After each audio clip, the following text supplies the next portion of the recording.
hoje, no dia em que se comemora 50 anos do 25 de Abril de 74, lançamos o convite à Fátima Costa para partilhar connosco o seu testemunho, a sua experiência de como é que há 50 anos ela viveu o 25 de Abril. Fátima, muito obrigada por ter aceito o nosso convite, de partilhar hoje connosco as suas memórias. Na altura, 25 de Abril de 74, a Fátima tinha 20 anos. Exato. E a primeira pergunta que lhe deixo é como é que uma jovem mulher de 20 anos viveu o 25 de Abril?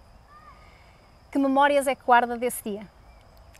Umas memórias muito especiais, porque eu trabalhava numa empresa têxtil, das 6 às 2 da tarde, e minha mãe, como de costume, é que me chamava, é que me acordava para eu ir trabalhar. Nesse dia, ela acordou-me dizendo: levanta-te, porque alguma coisa se passa em Lisboa, porque o rádio não dá música, só dá música da paixão. Música da paixão. O que é a música da paixão, Fátima? É música que se ouve, ou que se ouvia naquela altura, na Semana Santa, antes da morte de Cristo. E era só aquela música clássica. E então a minha mãe levou para ser música da paixão. E o certo é que, passado um bocado, eu ri-me, não liguei muito, mas ela, passado um bocado, voltou a entrar no quarto e voltou a dizer: eu não te disse que havia alguma coisa lá para Lisboa? O senhor do rádio veio dizer para ninguém sair à rua para que não houvesse sangue. Então aí eu fiquei um bocado preocupada, levantei-me, arranjei-me e lá fui trabalhar com aquele receio. A minha mãe já não queria que eu fosse trabalhar, porque estava com medo que fosse uma guerra. Porque havia pouca informação também, sim, não é? A gente não sabia de nada do que se passava, para mais no meio onde nós vivíamos, uma aldeia quase deserta. E então lá fomos trabalhar, e o certo é que, a meio de caminho, a gente costumava juntar-se, grupos de outras pessoas que também iam a pé, porque nessa altura não havia transportes públicos, e a gente tinha que ir a pé. Saímos de casa às 5 menos 10 da manhã, para entrarmos às 6. E então, a juntarmos com um dos grupos, uma das minhas amigas, a gente falou: olha, alguma coisa se passa em Lisboa. E uma das minhas amigas disse: eu já sei, porque o meu patrão disse o que se passava. E ele já estava a contar, porque diz que eles que já tentaram em março, mas que não conseguiram, e que estavam a preparar-se para voltar de novo para haver um golpe de Estado. Quando diz eles, era as Forças Forças Armadas. E então a gente lá foi pelo caminho a comentar, mas sem nada perceber do que se estava a passar. Quando chegámos à fábrica, então aí sim, já havia pessoas mais informadas, que já diziam que era um golpe de Estado, que estavam a tentar derrubar o governo e que para ver se vinha a democracia. Aos poucos, claro, a gente lá foi passando o dia, havia alguém que tinha um rádio pequenino e ouvindo as notícias e ia dizendo às outras pessoas. Pronto, algumas das pessoas que já eram mais informadas que eu, e que outras como eu, foram-nos explicando o que era, o que não era, o que era a democracia, o que era a liberdade, o que era que depois podíamos ir votar sem censura, sem nos proibirem de nada. E então, a partir daí, pronto, foi um viver de alegria, porque depois a gente, quando cheguei a casa, ligou-se o rádio e é que se começou a perceber que naquela altura não tínhamos televisão, porque infelizmente nem luz elétrica a gente tinha, o rádio era de pilhas, mas o certo é que a gente, através do rádio, foi-se apercebendo do que se estava a passar. Depois, mais tarde, uns dias, fomos a um vizinho ver na televisão e então é que a gente viu como se tinha passado as coisas, como houve alguém que distribuiu cravos e aquilo para mim foi foi uma coisa que se passou que eu nunca imaginei ir viver assim uma coisa, porque a gente não... Eram tempos muito difíceis na altura. Muito, e a gente era muito ignorante naquela altura. Primeiro porque não havia informação nenhuma. Lá está, não havia televisão, pouco rádio, mas mesmo assim quem tinha televisão, quem tinha rádio, também não era informada, porque a informação não saía cá para fora. Era toda controlada. Era tudo controlado, era tudo cá para fora, não saía cá para fora. E então a gente, claro, a partir daí foi uma alegria e depois para mais, aqueles dias, depois logo a seguir veio o 1 de maio, toda a gente foi às manifestações, era sei lá, no rádio não se ouvia mais nada, só se ouvia liberdade, liberdade. E toda a gente a gritar, era uma euforia. O povo gritou pelos anos que viveu amordaçado. E aquilo para mim foi o primeiro 1 de maio em liberdade. Para mim foi uma coisa que me gravou, ficou-me gravada na mente, que nunca mais da minha mente nunca mais saiu. vai esquecer. Não, nunca mais. Porque uma das grandes transformações que o 25 de Abril trouxe, uma das grandes mudanças, foi a nível dos direitos dos trabalhadores. Ou seja, antes do 25 de Abril, nomeadamente em questões salariais, o salário não chegava sequer a 1000 escudos, os nossos atuais 5 euros, e após o 25 de Abril existe aqui realmente uma grande mudança, os salários subiram consideravelmente. Havia também que chegou-me a falar da questão das horas noturnas, ou seja, houve aqui desde logo uma alteração a nível de salários. Sim, sim. A gente depois, logo a seguir, passado uns, sei lá, um mês, 2 meses, os próprios do sindicato avisaram-nos que havia uma lei que já tinha saído, não sei se há 1 ano ou 2, coisa parecida, não faço a mínima ideia, que essa lei tinha saído, que nós tínhamos direito a uma percentagem pelas horas noturnas, que trabalhávamos entre as 6 e as 8 da manhã, ou as 6 e as 7, não sei precisar.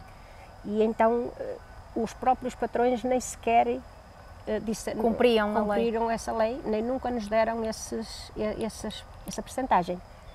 E então quem quis podia puxar os retroativos desses anos que eles não nos deram essas percentagens. Eu fui uma das que exigi aquilo a que tinha direito, embora isso depois eu recebi aquele dinheiro, foi muito bom, foi uma alegria quando veio aquele dinheiro. Naquela altura foram 3.000 e tal escudos, que para mim já era uma fortuna. Sim, principalmente numa família pobre como a nossa. E então, quer dizer, isso depois custou-me que o seguinte, é que mais tarde eu vinha saber que na minha folha da ficha de empregada, a minha ficha estava escrita a vermelho, com um lápis bem grosso, tipo lápis da censura, mas só que em vermelho, que dizia, pediu os retroativos das horas noturnas. Portanto, estava sinalizada como uma funcionária reivindicativa dos direitos. Fiquei, como se costumava dizer naquela altura, eu estava na lista vermelha. Pois. Estava a vermelho, mas não me importei. Mas não teve medo, Fátima? Não tive medo porque eu, como veio o 25 de Abril, eu achava que eu já podia fazer tudo o que quisesse, que já ninguém me ia bater, ninguém me ia proibir, ninguém me ia obrigar a calar. E então eu tudo a que tinha direito eu exigia, mesmo a nível sei lá, de regalias, por exemplo, no trabalho, eu trabalhava com um produto químico que me afetava, e um dia eu disse, não lavo mais com aquele produto, faz-me mal à saúde, eu não lavo. E acabei por então ele pôr um bocado de cada pessoa a lavar, porque era sempre só eu que lavava. Porque, lá está, se não houvesse 25 de Abril eu não podia fazer isso, porque a gente tinha que ouvir e calar. Por exemplo, nós até podíamos ter razão, que se o mestre ou o engenheiro viesse ter connosco e dissesse assim, você fez esta asneira, assim, assim. E a gente, senhor engenheiro, mas eu não tive culpa. E ele, amanhã fica em casa de castigo. E a gente, senhor engenheiro, mas eu não tive culpa, foi isto. Fica 2 dias. Não dava sequer direito de contraditório, de resposta, e se a gente de defesa. Tentasse defender-se, fica 3. E houveram pessoas que ficaram 1 semana em casa sem trabalhar, que depois não ganhavam, ficavam 1 semana de castigo, porque enquanto não se calasse, eles davam sempre mais um dia de castigo, mais um dia de castigo, mais um dia de castigo. E depois, como isso acabou, para mim foi uma alegria muito grande. Pôde falar à vontade. Sim, pois e lutar pelos seus direitos. Já se podia falar, já se podia pelo menos tentar cantar, que nem cantar se podia dentro da fábrica. E eu adorava cantar, era muito mal vista porque cantava dentro da fábrica. E pronto, a partir daí eu senti-me livre como um pássaro. Deu o exemplo da questão de estar numa função que lidava com produtos químicos e que, como percebia que isso lhe era muito prejudicial, acabou por solicitar, ou no fundo também reivindicar, que não fosse sempre a mesma pessoa a fazer. Mas comentou comigo que houve uma altura também por questões de saúde, porque tinha asma, que até questionou se poderia mudar do local de trabalho, nomeadamente para porteira. E isto é também uma situação que muita gente se calhar não tem a noção, e hoje em dia até que se fala muito ainda das desigualdades, desde logo salariais, e da falta de oportunidades também em relação às mulheres, mas nessa altura, inclusive, haveria certos empregos que as mulheres não poderiam desempenhar. Não. E foi isso também que lhe disseram, que não poderia sair daquele emprego e até mudar o seu local de trabalho, porque não poderia ser porteira. Não era permitido uma mulher ser porteira da fábrica. E porque eu, como tinha problemas com o pó da fábrica, lá de dentro, sugeri mesmo com um médico assistente, que tínhamos um médico na fábrica. Mas isto também já depois do 25 de Abril, porque o 25 de Abril, para ficar 25 de Abril, demorou muitos anos e ainda continua, porque ainda há muita recriminação e ainda há muitas diferenças entre as pessoas. Mas aí eu já não acho muito que seja pelas leis, acho que é o próprio ser humano que não sabe respeitar as diferenças que há entre uns e outros, e isso é uma das coisas que me entristece muito. Além disso, além de todas estas condicionantes a nível de trabalho, a nível social, a mulher desempenhava sempre um segundo papel, sempre ela associada às questões domésticas, o tratar da casa, o cuidar do marido. Inclusive, havia formas da mulher estar na própria sociedade e até de se vestir. As mulheres não se vestiam, ou se tentavam vestir como queriam, eram criticadas. Sim, muito criticadas, e, por exemplo, havia algumas raparigas do meu tempo que talvez, sei lá, talvez porque eram mais desinibidas, talvez, e um dia resolveram usar calças. E fomos passear, fomos ver uma procissão. E estávamos na beira da estrada para ver a procissão passar, e passou um grupo de rapazes e disse: "Tu estás a hora, vai-te embora, tu estás aí com as calças do teu irmão, ele quer vir à festa e não pode, que ele não tem calças, porque tu viestes com as calças dele", quer dizer, e ficaram ali na frente a insultar a rapariga. Ou seja, eu não poderia usar as calças que utilizo hoje. Não. E isso, por isso, só por aí, ou vá lá, um vestido sem mangas, ou mais decotado, já ficava mal. A mulher, se quisesse ter um bom casamento, arranjar um bom casamento, tinha que ser aquela mulher que se vestia muito honestamente, que tinha que andar muito direitinho. Recatada. Sim, não podia ir a um café, não podia, se fosse vista no café, mesmo que fosse com pessoas de família, era criticada, porque, olha, aquela já foi para o café, quer dizer, só porque se ia tomar um café. Ganhava má fama. Exatamente. Portanto, ainda bem que veio o 25 de Abril, que a gente agora pode ir ao café e muito mais. E podemos andar de calças. Entretanto, depois deste momento revolucionário, sensivelmente passado um ano, nós temos as primeiras eleições realmente livres, que até então realmente havia o ato eleitoral, mas não era propriamente livre, porque ele era muito condicionado, especialmente às mulheres. Qual foi a primeira vez que a Fátima votou? Foi no 25 de Abril de 75. E como é que foi essa experiência? Ai, quase não dormi.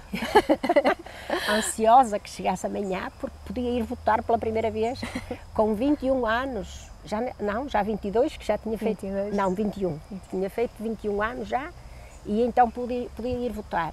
E quando lá cheguei, já havia uma fila. Eu cheguei lá para ir para a mesa de voto, deviam ser umas 8h30, mas já havia uma fila de gente muito grande, porque toda a gente queria ser a primeira pessoa a votar. Queria ter a honra de ser a primeira pessoa a votar o voto em liberdade. E o que mais me fascinou foi que toda a gente foi votar de cravo vermelho ao peito. Hoje as pessoas parece que até têm medo das urnas para irem votar. Tenho muita tristeza por ver que as pessoas que têm a liberdade de poder votar, de poder dizer o que querem e não fazer uso dessa liberdade, nem, seu direito. nem do direito de falar aquilo que quer ou de escolher os próprios governantes que nos estão a governar. E isso é uma das coisas que me entristece muito. É muita pena que as pessoas que, tal como eu, passaram muita fome antes do 25 de Abril, ou se não era mesmo aquela fome era a fome de outro tipo de comidas, que naquela altura era a sopa e o pão, ou um bocado de peixe e pão e a sopa, não havia não se comia como se come agora, e havia muita gente que passou muita fome e já se esqueceu-se desses tempos, e agora que tem a possibilidade de ter uma vida diferente, abandonam as liberdades que lhes deram e ainda criticam aqueles que tentam mais liberdade e mais direitos. Falou aqui da questão até da alimentação, do acesso a alimentos e no início também referiu que não foi só o 25 de Abril, porque obviamente não se consegue mudar tudo de um dia para o outro, portanto isto foi um processo longo. E também partilhou comigo que haveria, inclusive portanto, nos mercados locais, no comércio local, quase um racionamento de alimentos e quase uma obrigação para ter acesso a determinados alimentos, teria que consumir outros. Inclusive até falou-me da questão de alteração de preços por parte de alguns comerciantes, até aqui para condicionar também as compras e o acesso, a disponibilidade dos alimentos. Imagino que não deve ter sido fácil gerir isto tudo. Não foi fácil porque aí já se tinha passado o 25 de Abril, já estávamos nos anos 80, mas quem mantinha o poder antes do 25 de Abril não gostou do 25 de Abril. E então, como tinha a capacidade de se fechar com as coisas, fechavam os armazéns e não as punham à venda. E depois havia falta. E como havia falta de certas coisas nos mercados, aliás, nem havia supermercados, era só as pequenas lojas do comércio tradicional. Já depois, nos anos 80, que abriu um supermercado, e nesse mesmo supermercado eles racionavam as coisas. A gente, por exemplo, era capaz de ter que ir lá todos os dias, porque nos dias tínhamos direito a uma coisa e no outro dia tinha direito a outra. E, por exemplo, se quisesse trazer um bacalhau daquela que a gente lhe chamava naquela altura de fanecas, tínhamos que trazer até um certo valor de outras coisas, que muitas vezes nem nos interessava trazer aquilo, mas tínhamos que trazer para poder trazer o bacalhau, porque senão não trazíamos. E nesse mesmo supermercado houve uma altura que o azeite subiu de preço e nessa noite o dono do armazém pôs os empregados a trabalhar toda a noite a trocar os rótulos das garrafas do azeite, porque nessa altura o preço vinha gravado no rótulo da garrafa. E eles trocaram os rótulos e no dia seguinte, nas estantes, o azeite já estava com um novo preço. Fátima, numa palavra, o que é que significou para si o 25 de Abril de 74? Despertar. Despertar para quê? Para a vida, para a alegria, para cantar, para tudo. Foi um despertar. Praticamente eu posso dizer que dormi até ao 25 de Abril e depois no 25 de Abril eu despertei, acordei. E se pudesse, eu esquecia tudo que passei antes do 25 de Abril, porque o 25 de Abril é como eu digo, foi o despertar. Acha que hoje em dia temos muitas pessoas adormecidas? Mais que adormecidas, eu acho que elas estão anestesiadas, porque é como eu digo, não sei como é que as pessoas conseguem em tão pouco tempo esquecerem tantas mágoas e tantas pessoas más que existiam naquela altura, más em todos os sentidos, más que na maneira de ser e na maneira de dividir aquilo que tinham, porque eles tinham muito, podiam dividir, mas se pudessem, se eles tentassem e se conseguissem levar uma pessoa a trabalhar de graça, eles punham essa pessoa a trabalhar de graça, mesmo sabendo que essa pessoa precisava do dinheiro para comer. E então, às vezes, em vez de lhe dar dinheiro, eu fui testemunha disso muitas vezes, que a minha mãe ia trabalhar para uma vizinha, ia lá trabalhar muitas horas no campo, E ela depois por vezes chamava-me e dizia-me, pega lá, e dava-me uma manada de favas, o próprio pé, a faveira, com uma fava a cada pé, era uma manada grande, mas depois eu tirava as favas e era meia dúzia delas. E ela dizia, pega lá, leva estas favas para a tua mãe. Vês, eu sou amiga da tua mãe, não sou? Sou amiga da tua mãe. Mas aquelas favas já estavam mais que pagas e repagas com o trabalho de escravo da minha mãe.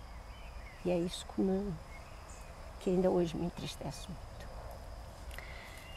A Fátima, além de tudo, é poetisa, ou seja, tem agora a liberdade de cantar, como dizia, e de declamar os seus poemas. Sim. E, portanto, para terminarmos hoje aqui esta partilha, este momento de recordação, de memórias, algumas amargas, mas ao mesmo tempo inspiradoras, esperemos nós, eu vou-lhe pedir que leia um dos seus poemas. Sei que tem vários, tem vários, mas vou-lhe pedir que leia um aqui relacionado com o 25 de Abril. Vou ler este que será o mais adequado, com o título Há Liberdade. Há liberdade de falar, há liberdade de agir, porque foi Abril. Há liberdade de cantar, há liberdade de exigir, porque foi Abril. Há liberdade de comunicar, há liberdade de escrever, porque foi Abril. Há liberdade de sonhar, há liberdade de se defender, porque foi Abril. Há liberdade de imprensa, há liberdade de transmitir, porque foi Abril. Há liberdade de dizer o que se pensa, há liberdade de sorrir, porque foi Abril. Há liberdade de fazer greve, há liberdade de criticar, porque foi Abril. Há liberdade de amar e há liberdade de votar, porque foi Abril. Há liberdade, mas não te esqueças de respeitar, já que foi Abril. Isso. Muito obrigada. Muito obrigada eu. Respeitemos os outros, respeitemos os direitos, especialmente das mulheres. Feliz 25 de Abril. Feliz 25 de Abril. Abril sempre. Obrigada.